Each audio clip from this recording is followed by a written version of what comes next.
જામનગર જિલ્લા land grabbing કમિટીના નિર્ણયના આધારે સિટી એ ડિવિઝન પોલીસ સ્ટેશનમાં એક લેન્ડ ગ્રેબિંગની ફરિયાદ દાખલ કરવામાં આવેલી હતી.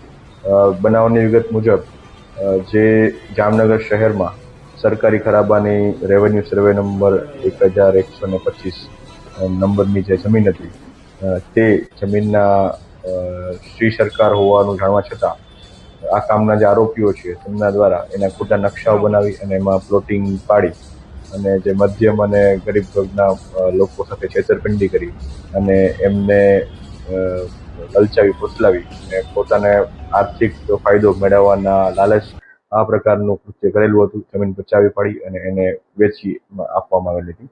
જેના આધારે સિટી એ ડિવિઝન પોલીસ સ્ટેશનમાં ગુજરાત લેન્ડ ગ્રેબિંગ એક્ટની કલમ જે 4, 3 અને 5 AC તેમજ જૂની આઈપીસી કલમ 465, 67, 68, 420, 34 મુજબનો ગુનો દાખલ કરવામાં આવેલો છે.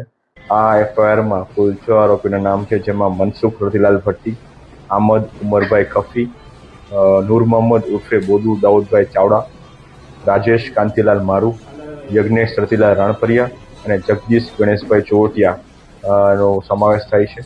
આ આરોપીઓ પૈકી હાલ 3 આરોપીઓને હસ્તગત કરી એરેસ્ટ કરી અને આગળની કાર્યવાહી ચાલુ છે. આ બનાવના આધારે જે કુલ 8,586 ચોરસ મીટર જેટલી જમીન સરકારી રેવન્યુ નંબર 1125 તેમજ એની પાછળના નદી કાંઠાનો વિસ્તાર જ્યાં સર્વે નંબર નથી, એ બંને જમીન મળીને કુલ 8,586 ચોરસ મીટર, જેની કુલ આશરે કિંમત 2,80,00,000 રૂપિયા થાય છે. આ જમીન પચાવી પાડી અને આગળનો ગુનો કૃત્ય કરવામાં આવ્યું, જે બાબતની હાલ તપાસ સિટી એસડીપીઓ પાસે ચાલુ છે. આની જે બનાવની એમો વિગત છે એ મુજબ કે જે આ સરકારી શ્રી સરકાર થયેલી જમીન છે 1185, જેમાં 7/12માં સરકારનું નામ છે.